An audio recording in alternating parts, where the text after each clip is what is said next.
3 hari 3 malam, prajurit marinir terombang-ambing di tengah laut.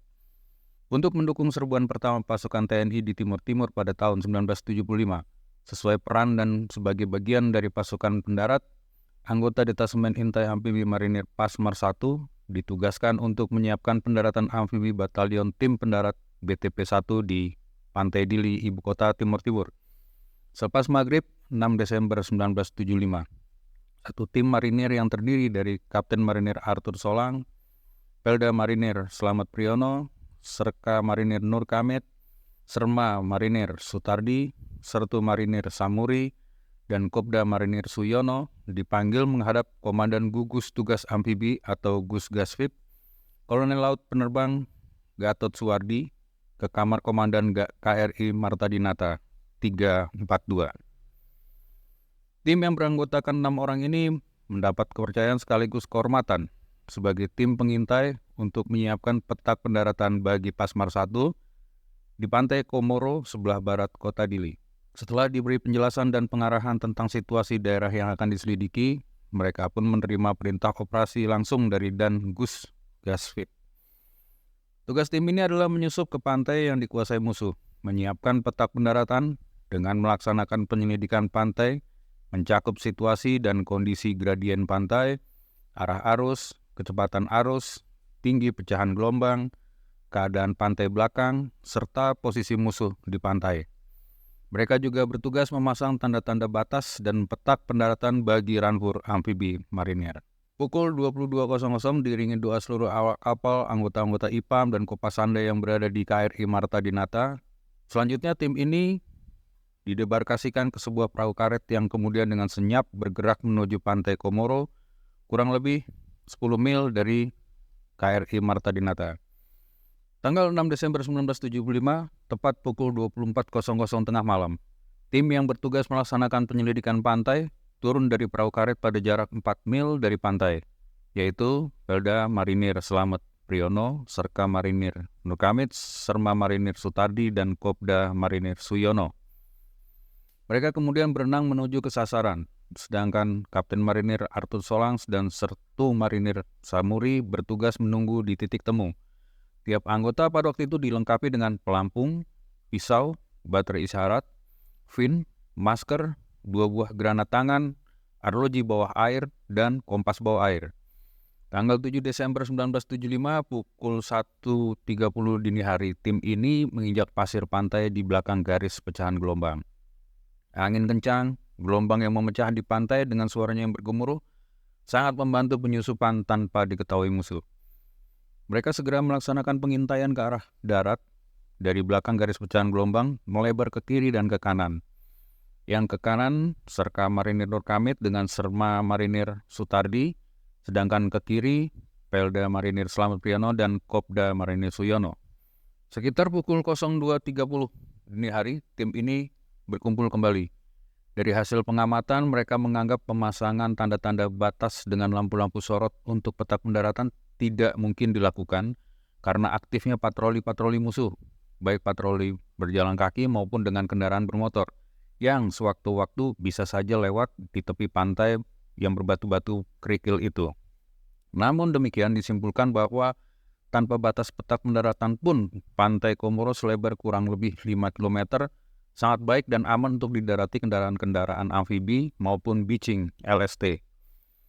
Akhirnya Pelda Marinir Slamet Priyono sebagai komandan tim memutuskan melaksanakan pengunduran setelah lebih dulu mengirim isyarat ke arah kapal perang milik TNI AL bahwa keadaan pantai baik untuk pendaratan. Tim mengundurkan diri ke titik temu. Pukul 03.30 atau 1 jam setelah tim ini mundur, pantai mulai dibombardir meriam-meriam kapal perang TNI AL. Seperti pesta kembang api saja, kawasan pantai dihujani proyektil meriam yang tak kunjung henti selama beberapa jam. Hari pun semakin terang, anggota tim berenang menuju ke titik pertemuan. Dari jauh, samar-samar terlihat rampa LST dengan nomor lambung 501 menganga lebar dan gelombang tank-tank marinir sudah meluncur menyerbu menuju sasaran. Pada saat bersamaan di langit kota Dili, ratusan payung mengembang melayang-layang dimuntahkan dari perut pesawat-pesawat Hercules TNI AU. Pertempuran di darat dipastikan berkobar sengit. Suara letusan dan dentuman menggelegar terdengar sampai ke tengah laut, serta kepulan-kepulan asap tebal terlihat dari kejauhan. Satu hal yang tidak diduga adalah perubahan arah arus yang tidak menentu, sehingga sangat sulit untuk mempertahankan arah, lebih-lebih di tengah lautan tanpa ada titik-titik kenal sebagai patokan. Akibatnya, hingga berjam-jam anggota tim tidak berhasil menemukan perahu karet yang menunggu. Tim akhirnya memutuskan untuk langsung menuju ke formasi kapal-kapal perang TNI AL yang memang terus siaga di lepas pantai Dili. Kebetulan, arah arus juga menuju ke timur, ke arah kapal-kapal TNI AL tersebut yang jaraknya sekitar kurang lebih 5 mil dari muara sungai Komoro. Sekitar pukul 08 pagi, posisi tim ini tinggal kurang lebih 2 mil dari kapal-kapal TNI AL. Tetapi tiba-tiba arus berubah lagi ke arah barat. Karena belum sadar akan perubahan arah arus ini, anggota tim tetap berenang ke arah kapal dan mereka akhirnya nggak sampai-sampai. Berempat mereka terbawa arus sampai ke dekat Likuisa, sebuah kota pantai berjarak kurang lebih 25 km sebelah barat kota Dili yang masih dikuasai Fretilin. Anggota tim berusaha menjauhi pantai dan kebetulan arah arus berubah lagi ke arah utara, sehingga memudahkan gerakan anggota tim menjauhi pantai. Pukul 11.00 anggota tim berkumpul dan berunding ke arah mana sebaiknya mereka akan mendarat. Pelda Marinir Slamet Priyono selaku komandan tim memutuskan menuju ke Altauro yang terletak 20 km sebelah utara Dili dan ujung barat pulau kurang lebih 10 km dari posisi tim saat itu. Sekitar pukul 13.00 tim marinir ini melihat sebuah pesawat Dakota TNI AU melintas di atas mereka. Kegembiraan pun meluap-luap. Anggota tim mengira bahwa itu pesawat SAR yang ditugaskan untuk mencari mereka. Mereka berusaha menarik perhatian dengan memercikkan air dengan harapan agar dapat dilihat dari atas. Tapi upaya itu sia-sia. Harapan tinggal harapan dan pesawat bergeming terbang ke arah barat karena ternyata pesawat tersebut memang bukan pesawat SAR. Anggota tim pun terus berenang lagi sampai akhirnya mereka ingat bahwa Pulau Atauro saat itu masih di tangan Portugis. Sehingga rencana pun diubah lagi. Sekitar pukul 15.00 mereka memutuskan menuju Pulau Alor, satu-satunya pulau terdekat yang terlihat dari posisi tim saat itu. Jarak lurus Dili Alor sekitar 55 mil, sedang dari posisi tim saat itu sekitar 45 mil. Menurut penuturan Nur Kamit di kemudian hari, sebenarnya mereka kurang yakin berapa sesungguhnya jarak Alor Dili maupun Tauro Alor. Tetapi kemungkinan karena pengaruh cuaca, waktu itu gunung-gunung di Alor disinari matahari yang membuat jaraknya terlihat lebih dekat daripada ke Dili. Itulah sebabnya maka tim memutuskan berenang ke Alor.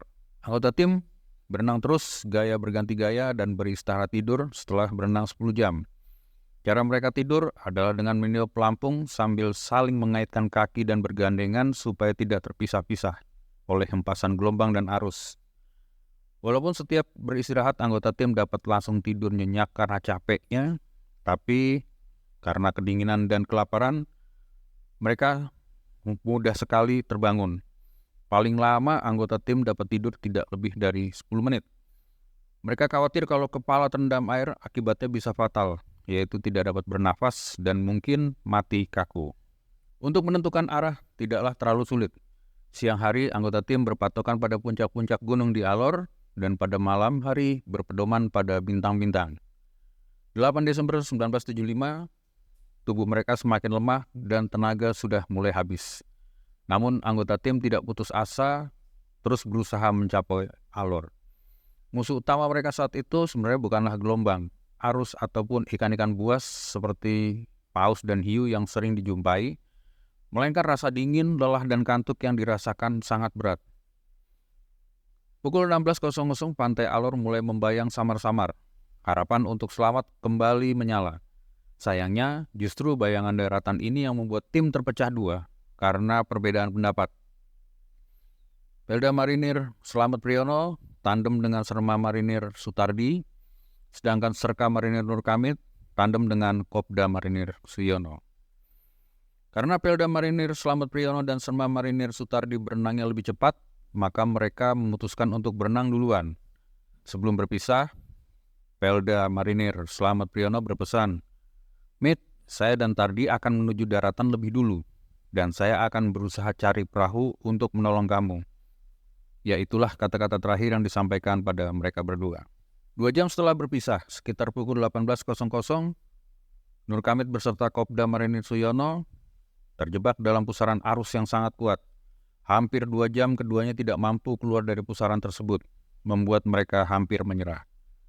Sebagai benteng terakhir, hanya kepada Tuhanlah akhirnya tempat mengadu. Mereka terus menyebut keagungan nama Tuhan untuk dapat menolongnya. Azanlah mereka sekuat-kuatnya dengan cucuran air mata. Tuhan seakan mendengar dan menerima permohonan mereka. Karena selesai azan, dengan mudah mereka keluar dari pusaran tersebut. Setelah terbebas dari pusaran arus, mereka selanjutnya berenang ke arah barat laut karena menurut pengalaman, selama berenang di Selat Ombay tersebut, perubahan arus hanya ke arah barat dan timur. Dengan pertimbangan itu, mereka tidak langsung menuju ujung timur alur yang jaraknya paling dekat, tetapi mereka memotong agak ke barat, agar bila terjadi perubahan arah arus ke timur, mereka tidak terseret ke Laut Banda yang sangat luas. Dan kalau terjadi perubahan arus ke timur, mereka tetap lurus dengan alur.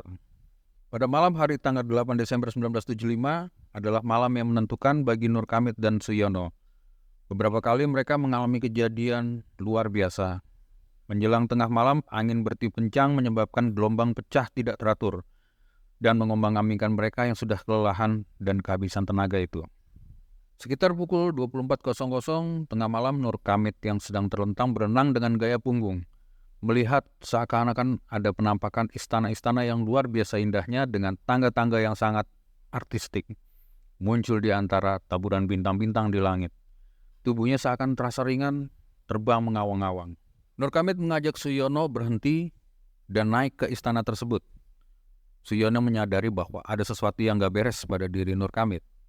Mungkin karena hampir kehabisan tenaga, kesadaran Nur Kamit berkurang sehingga mengalami halusinasi. Maka Nur Kamit diajak beristirahat dan mereka berdua segera pulas. Namun keajaiban terjadi lagi. Secara tiba-tiba Nur Kamit dibangunkan entah oleh siapa.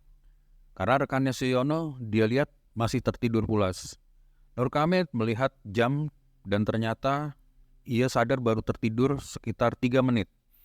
Anehnya, badannya terasa segar dan kuat.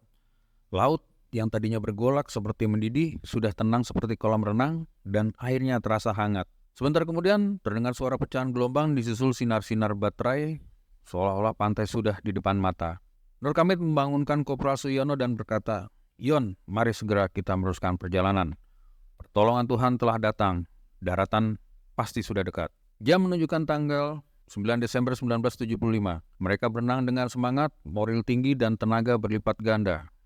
Dengan penuh harapan dan keyakinan mereka menuju ke arah utara dan mengikuti lampu-lampu tersebut. Anehnya, lampu-lampu tersebut seperti bisa diperintah. Bila lampunya padam, mereka berdua berteriak, "Tolong lampu, kami akan mendarat." Maka seketika lampu menyala kembali seolah-olah dapat berkomunikasi. Mereka melakukan hal tersebut berulang-ulang. Setiap lampu padam mereka berteriak. Tapi sampai pagi, daratan ternyata terlihat masih jauh. Di kemudian hari, penduduk alur mengatakan bahwa lampu-lampu tersebut sebenarnya adalah hantu laut yang sering mengganggu para nelayan. Dan suara pecahan gelombang adalah disebabkan karena lompatan ikan-ikan besar sejenis lumba-lumba yang banyak terdapat di sekitar mereka berdua. Apapun itu, bagi Nur Kamit dan Suyono, lampu-lampu dan suara-suara pecahan gelombang tersebut mereka yakini adalah wujud pertolongan Tuhan yang telah berhasil mengembalikan semangat dan moralnya sehingga dapat menyelamatkan. Pukul 8.00 panas matahari terasa menyengat. Pohon-pohon di pantai Alor sudah nampak jelas.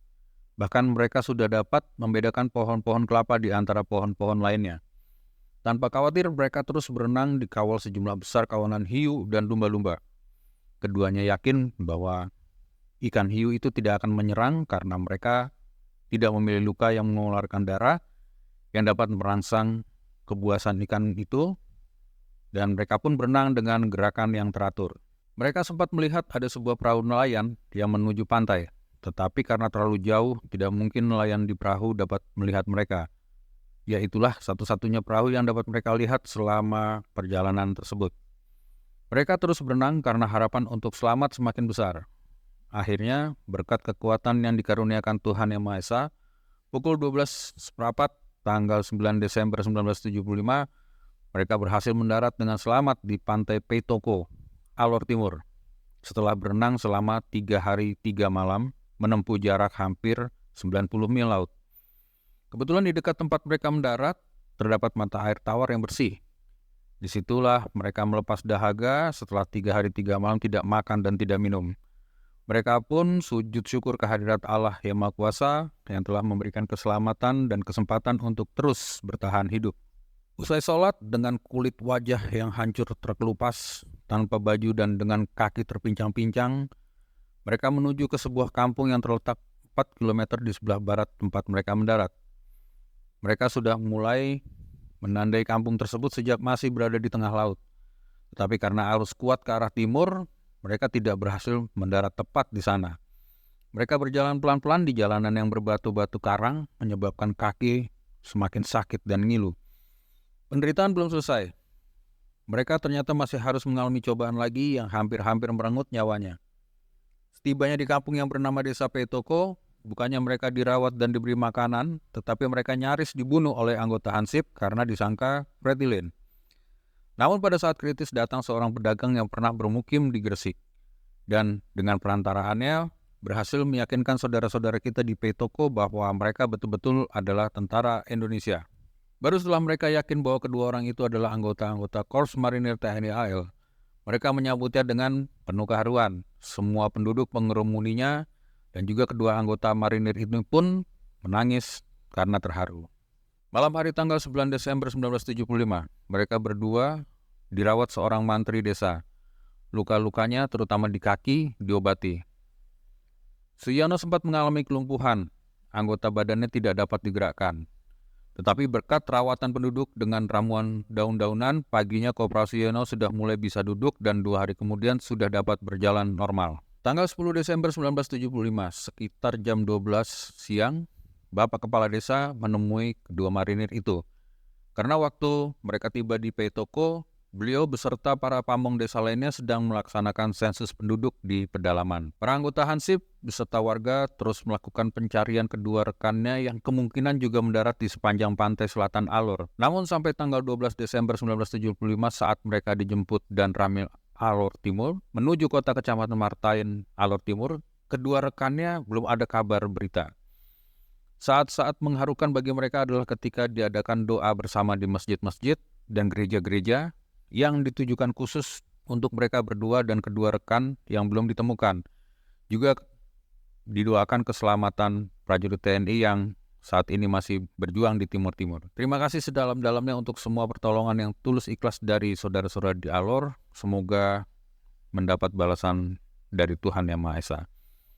Setelah 3 hari mereka dirawat warga di Peitoko, mereka dijemput dan Ramil Alor Timur. Selanjutnya dibawa melintasi bukit-bukit karang sepanjang pantai selatan Alor menuju Martain untuk menghadap camat Alor Timur. Perjalanan Peitoko Martain berlangsung selama 2 hari, di mana setiap rombongan melalui sebuah kampung selalu disambut dengan tangis haru para warga. Berita tentang mereka segera dikirim via SSB ke Bupati dan selanjutnya secara estafet diteruskan ke Gubernur dan ke Mabes Hankam. 2 hari mereka di Martain, selanjutnya dijemput perahu motor yang dikirimkan Bupati Alor. Pada 15 Desember 1975 mereka minta kepada camat dan komandan rayon militer untuk berangkat menuju Kalabahi, ibu kota Kabupaten Alor. Tanggal 16 Desember 1975 pukul 21.00 malam mereka tiba di Kalabahi. Dan saat kedatangan di pelabuhan, warga pun segera menyerbu dan mengaraknya sambil mengeluh-elukan mereka. Sesudah makan malam, mereka langsung dijemput Palaksa KRI Barakuda dan selanjutnya dirawat di KRI Jayawijaya. 2 hari di KRI Jayawijaya, selanjutnya mereka pindah ke KRI Sorong. Di sana masih ada sebagian anggota detasemen IPAM yang beristirahat. Mereka saling berpelukan dan bertangisan karena terharu menyambut kedatangan kedua rekannya, tapi sekaligus bersedih karena kehilangan Pelda Marinir Slamet Priyono dan Serma Marinir Sutardi yang hingga saat itu belum ada berita. Tanggal 19 Desember 1975, dengan KRI Sorong mereka menuju Dili. Dan pada pukul 16.00 hari itu juga mereka memasuki Teluk Dili, dijemput langsung oleh Komandan Detasmen IPAM sendiri, yaitu Kapten Marinir Arthur Solans. Mereka dipindahkan ke Rumah Sakit Apung KRI Multatuli. Seminggu kemudian mereka kembali aktif dan bergabung dengan anggota detasmen lainnya. Keduanya sempat ambil bagian dalam operasi pendaratan amfibi di Betanus Pantai Selatan dan di Lautem Pantai Timur. Pada 12 Februari 1976, bersama selesainya masa penugasan Pasmar 1, mereka kembali ke pangkalan di Surabaya. Adapun Pelda Marinir Anumerta Slamet Priyono dan Serma Marinir Anumerta Sutardi yang dinyatakan hilang dalam tugas oleh pimpinan TNI AL Hankam telah memutuskan keduanya dinyatakan gugur sebagai pahlawan bangsa.